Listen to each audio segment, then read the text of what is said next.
बिस्मिल्लाहिर्रहमानिर्रहीम। आज हम बात करेंगे, ज़ाविया की बात करते हैं, अशफाक़ साहब की बात करते हैं। तो ज़ाविया से एक जो है लेक्चर है अशफाक़ साहब का, तो उसमें एक कोटेशन है। पहले चाहेंगे कोटेशन को डिस्कस करें, और उनके लेक्चर का टॉपिक है अल्लाह का फ़ज़ल। तो एक कोटेशन है, कहते हैं कि एक दिन मैं बैठा हुआ था, तो बाबा जी को मैंने कहा कि बाबा जी, मुसलसल सुकून क्यों नहीं मिलता? तो बाबा जी ने कहा कि पुत्र, सुकून लेने की फ़िक्र छोड़ो, सुकून देने की फ़िक्र करो, तो सुकून ख़ुद ब खुद मिल जाएगा।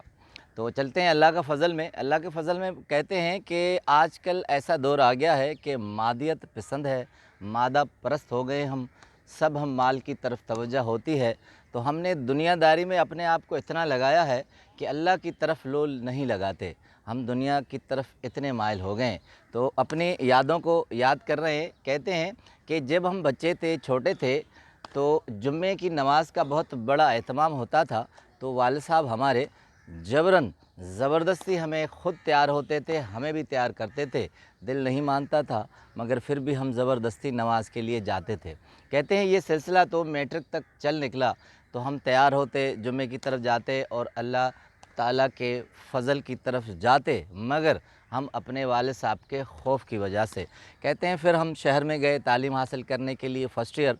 तो उसके बाद कहते हैं आहिस्ता आहिस्ता वालिद साहब का खौफ निकलता गया। अब ये तैयारी हमारे अंदर ख़ुद ही रच बस गई और हम ख़ुद ब खुद माइल होने लगे।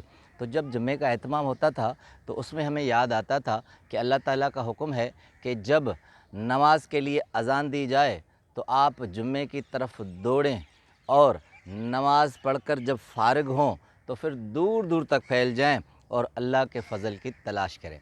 अब अशफाक़ साहब कहते हैं कि अल्लाह के फ़ज़ल की तलाश करना जो ज़हन में मेरे बचपन से था, वो यही था जो आम फ़हम सब समझते हैं कि अल्लाह के फ़ज़ल की तलाश का मतलब है रिज़्क़ तलाश करना, रोज़ी तलाश करना। अब इसके लिए मैं आम फ़हम में ये समझता था, अशफाक़ साहब कहते हैं कि दाल माश, कोई खाने की चीज़, कोई मार्केट से कोई चीज़ लेना, तो ये दूर दूर तक। अब अशफाक़ साहब कहते हैं उस वक्त मैं लाहौर में रेडियो में काम करता था।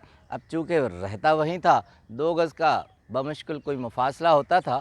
तो मैं ये कहता था अल्लाह ताला ने किस तरह ये कहा है कि नमाज जुम्मे की अदा करके दूर दूर तक अल्लाह के फ़ज़ल तक फैल जाओ। हम तो वहीं होते हैं, हमारी तो लगी बंदी जो तनख्वाह है वही मिलती है। तो कहते हैं कि मैं शहर में मुसलसल नमाज़ पढ़ता था, तो एक साहब जो मेरे हम उम्र थे, अक्सर हम बराबर में खड़े हो जाते थे, तो सलाम दुआ हो करती थी। कई अरसे तक हम आपस में जुम्मे की नमाज़ पढ़ते रहे, मगर कभी बातचीत नहीं हुई। कहते हैं एक दिन ऐसा हुआ कि हम दोनों बराबर ही निकले थे। अब जूते पहनने लगे तो हमारी सलाम दुआ हुई। अब बातें करते करते हम आगे बढ़े, तो मैंने पूछा कि बड़े मियाँ क्या करते हैं? तो उन्होंने कहा कि मैं टीचर था, अब रिटायर हूँ, रिटायर ज़िंदगी गुजार रहा हूँ। तो अशफाक़ साहब ने कहा कि मेरी भी यही हालत है, मैं भी एक रिटायर हूँ। अब रिटायर के बारे में कहते हैं कि जब आदमी रिटायर्ड हो जाता है, तो एक बेकार सा पुर्ज़ा हो जाता है, घर वाले भी इतनी तवज्जो नहीं देते। फिर अल्लाह के फ़ज़ल की तलाश करना शुरू कर देता है कि मैं कुछ न कुछ करूं कि हमारी कुछ वक़्त हो, हमारी कुछ कीमत हो। मगर कहते हैं रिटायर्ड आदमी को जब करने के लिए कुछ नहीं होता, तो वो बेचैन रहता है और समझता है अब मेरी ज़िंदगी के दिन आहिस्ता आहिस्ता ख़त्म हो रहे हैं। कहते हैं कि फिर हम आहिस्ता आहिस्ता चलते हुए आपस में बातें करने लगे। तो ये बात चल निकली कि जुम्मे का एहतमाम होता है और दूर दूर तक फैलना होता है और उसकी तलाश होती है, तो अल्लाह का फ़ज़ल क्या है? तो कहते हैं कि मुझे पहली मर्तबा ये मालूम हुआ कि जिस लफ्ज़, जिस मीनिंग की मैं तलाश कर रहा था, वो शायद वो नहीं है जो मैं समझता हूँ। तो मैंने कहा कि मैं समझता हूँ कि दूर दूर तक फैल जाना, अल्लाह का फ़ज़ल तलाश करना, रोज़ी, ज़रिया माश और पेट के लिए कोई चीज़ है। तो उन्होंने कहा कि जब मेरी शादी हो रही थी, तो अम्मा ने मेरे लिए एक रिश्ता ढूँढा था। अब कहते हैं कि उस वक्त रिवाज नहीं था कि लड़की देखी जाए या पूछी जाए या जाकर मालूम किया जाए।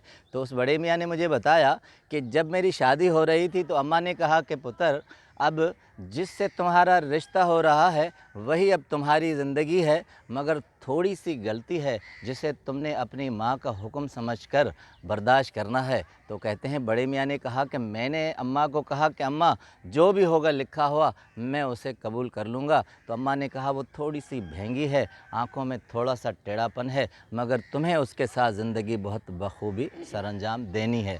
तो कहते हैं बड़े मियाँ ने बताया कि जिस दिन मेरी शादी हुई मैंने घूंघट उठाया, देखा तो हू बहू वो नूरजहान मलका नूरजहान की शक्ल थी और बहुत खूबसूरत थी, कोई भी आँखों में टेढ़ापन नहीं था। तो कहते हैं कि मैं बहुत खुश हुआ, अच्छी सी बीवी मिल गई, ज़िंदगी बहुत खुशहाल थी। तो मैंने कहा अम्मा ने तो मेरे साथ बहुत बड़ा मजाक किया था, उन्होंने तो कहा था आँखें भींगी होंगी, मगर ये तो भींगी आँखें हैं नहीं। तो कहते हैं उस बड़े मियाँ ने एक दिन अपनी माँ से पूछा और कहा उसे कि आपने तो कहा था लड़की अच्छी नहीं है, मगर ये तो हूबहू मलका तरम नूरजहान की तरह है। तो अब सुनिए जवाब। अशफाक साहब कहते हैं कि उस बड़े मियाँ ने कहा कि बेटे ये तुम पर अल्लाह का फ़ज़ल हुआ है, ये अल्लाह का रिज़्क़ है जो अल्लाह ने तुम्हें दिया है, ये तुम्हारी बीवी नहीं है, ये तुम्हारे ऊपर अल्लाह का फ़ज़ल है। तो अशफाक साहब कहते हैं उसके बाद मुझे मालूम हुआ कि अल्लाह का फ़ज़ल पेट से नहीं होता, अल्लाह का फ़ज़ल ज़हन से होता है,